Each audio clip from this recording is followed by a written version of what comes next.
part of the nonsense that happened in the early gangstalking, they were basically grooming me up for abuse is one of the things that I noticed.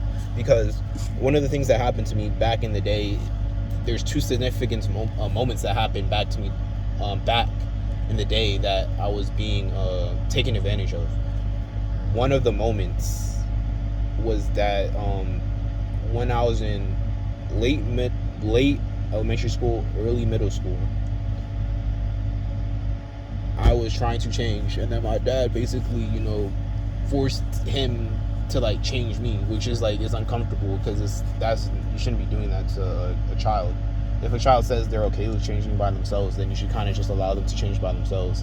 I changed myself for school. I changed myself before the pool. I don't know why you want to change me now all of a sudden. But it's like it's supposed to create a codependency. But it got bad to where in the moment that I went back to the shower, it was individual bathrooms and changing rooms that had like a shower, so you wash yourself off and you have like the whole bathroom to yourself. After your swimming session or whatever you do, it was basically a giant indoor water park. So then I went to the shower, so I was like changing myself, and he still came and he changed me. He's like, "It's okay, I'm your dad. I can see your penis." That's not right. You don't do that to somebody that you care about. But clearly, again, I was groomed from the start to be, a Manchurian candidate, or basically just be a sacrifice, I guess, or and be like pumped up on pills. So like, obviously they wouldn't care about me. But that's fucked up to do to somebody. You don't do that to a person. That's why you can't hide behind the "oh, I'm a good person" thing anymore. That gives you a lot of trauma. As like a child, you think, oh, it's your parents, so it's not that big of a deal. But sometimes parents could do some real fucked up shit, whether it was on purpose or not. But obviously, if you could do what they're doing to me now, that was probably on purpose. So the situation was so bad that my younger siblings also looked uncomfortable. So then if you're doing that to somebody, and then the other kids that are younger than me, and like I said again, it was either early middle school or late elementary, but let's be real, early middle school, late elementary, if you could fucking walk yourself home, you could change by yourself. So regardless, it doesn't justify anything. Yeah, so that's a situation. It feels weird. Like, you don't do that to a kid. It feels weird. And obviously that's some like untapped trauma that I went through, that now I'm like recognizing, like, hey, yo, that's not really right. Like, that damages people. That doesn't have people okay, because that's like a weird type of feeling to go through, having someone forcefully change you that you said you don't want them to change you. It is not like the worst out there, but it definitely isn't normal or good at all if you really think about it. But that was just the first situation from what I can remember. And then the second situation was when I lost my virginity. They basically paid a girl to come and fuck me for the purpose, I could get out there with what I think it is, but they basically paid a girl to come and fuck me. And then she came and she fucked me. I was gonna use a condom because like first time, I don't really know you that well, I was gonna use a condom, but then they, she took my wallet because she knew my condom was in my wallet, and then she hid my condom. I mean my whole wallet. And then after we got done, my wallet just miraculously appeared out of nowhere again, and I'm just looking and I'm like, how? Like, I already checked there, but she took it and then she hid it, so then I'd fuck. But this is where I go back to creating a dependency on not even creating a dependency, putting me in desperate situations, so I'm more desperate, so then when they do finally give me something, I act out on it and I don't want to say no. So they basically deprived me of different relationships basically my whole childhood. So then when now there comes the time you're like, yo, I'm 19, I kind of want to get my shit together, I want to lose my V card. You just go for it because you're just like that. But any sensible person in that situation would have been like, yo, my wallet is missing, we're not doing anything until if it comes up again. If it means we don't fuck, we don't fuck. But the sad truth is just that, like, at that age you kind of just want to do it because it's been going on too much without losing it. So you kind of don't want to, be like, yo, if I haven't lost it now, like, I'm going to be like 25 or 26, 30. But later 20s, that's fine too. There's no race to finishing it. But at 19, everything is always something you want to just do it and get it done with. So I can understand why I was in that type of mindset.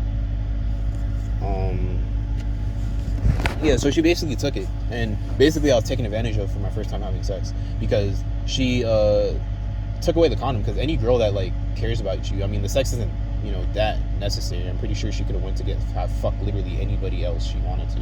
So that's what makes me think it's well, then why would you hide the condom? Because most girls wouldn't just straight up hide a condom unless you're some really rich nigga. But even then, you still would have multiple. It wouldn't be like that. The only time that kind of shows you that something sneaky was going on, because most normal situations, they're not gonna hide a condom just to fuck you. That just does not make sense to me. They just straight up tell you, hey, I don't like condom sex, and then you go from there. They wouldn't do anything that would be hiding the condom in the wallet with the condom in it, and then afterwards you see it wherever the fuck it's at. It was under the chair, I remember that. And then it's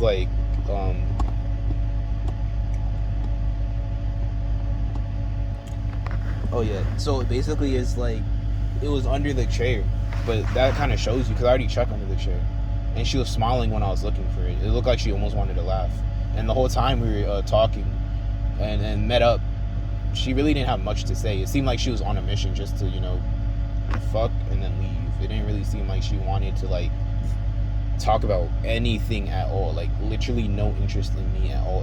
I thought it was a little weird, but then again, like I said, horny 19-year-old, haven't lost your virginity. Do you really think you're gonna really process all these things and paying attention? And a little bit, yeah, I was. The vibes definitely fell off, but I still rushed, and that was stupidity on my part. But this is where I go back to putting me in desperate situations.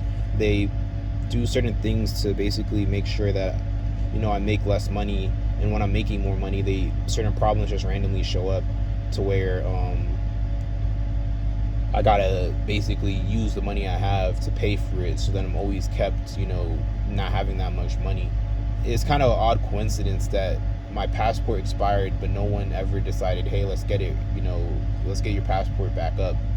They probably did that so I wouldn't just randomly one day leave the country and can't come back. They're really fucked up with how they do. They clearly prey on kids. Most people, they don't care, because if you see how society acts, they don't really care. It comes to sexual abuse victims, literally just anybody who gets abused in any type of way, mental illness, whatever. They usually just tell the person, hey yo, I don't care about your problems, shut the fuck up and don't bother me. Sometimes they'll literally just go out of their way to even cause people with pain more pain for whatever reason. But then they'll hide behind the whole, oh, I'm happy, but you're not. Look at you, you're miserable. But it's how many people do you know that have their shit all together? Not just financially, I'm talking about mentally and emotionally, that go out of their way to cause other people who are going through worse problems more pain. I'll wait, because I can't think of one fucking person. Most people who do this aren't completely all there together, but then they're telling you that you're not all there together. Anyone who can sit there and cause someone more pain is wild. And then these people seem to know more than I do about myself. So it's if you knew most of the time that I was a victim, and only recently I'm finding out that it's nothing that I did wrong, or at least able to confirm there's nothing that I did wrong really, but situations that put me into certain mindsets to cause other negative situations, then it's kind of how could you then now sit here and tell me I'm a piece of shit and I deserve to die or commit suicide like my sister said? It's it doesn't really make sense. And it's I don't even think really that I have anything in common with them or a part of their family. Because if you see the way that it's you could say favorites, but there's just certain things. It's why would you do that to somebody so then they can't move out if you really don't like them that much? It just makes literally no fucking sense. But basically, back to what I was saying, is just that there's just certain situations where they take advantage of me in those type of ways. Those situations cause trauma to people. As a kid, you're not gonna really question that, but you kind of will question that, because that's a little weird though, to do that to somebody, to forcefully change them. You don't really do that to someone who's a proper grown child. You do that to an infant. toddler maybe, but well, yeah, toddler, but not someone who could change themselves. I've been changing myself for all these years. You don't change me now, and when I say I kind of want to be left alone so I can change myself, you don't force me to change. You don't force me on you to change me, like. So that's just where I'm like, it's kind of weird. And then the same with the sex situation is like, they want to create more trauma so you can get into more weird situations, and that's just the tip of the iceberg.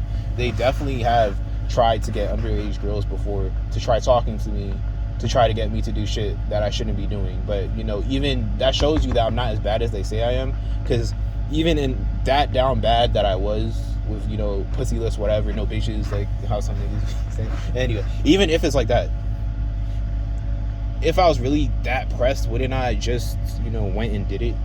Saying they also got a lot of things they tried doing, lot of things. They'll get niggas, they'll get transgenders. Like they tried so many things to like just see what type of like things I could be interested in, or if they deprive me of other shit, where else would I go to get that release? But most of the time, not most of the time, I don't do it. The only time I did it was that one time to losing my virginity. But then that kind of shows you how fucked up these people are. Because I'm over here thinking, back in the day when I kind of trusted them and thought they were forced to do what they're doing, I thought they maybe like begged whoever was behind this to like give me like a good send off, and at least I lose my shit before I die or get targeted for the rest of my life. But no, they're evil. They're not going to do that. There's a goal and a reason why they send a girl to go come and fuck me, and it's not to be nice.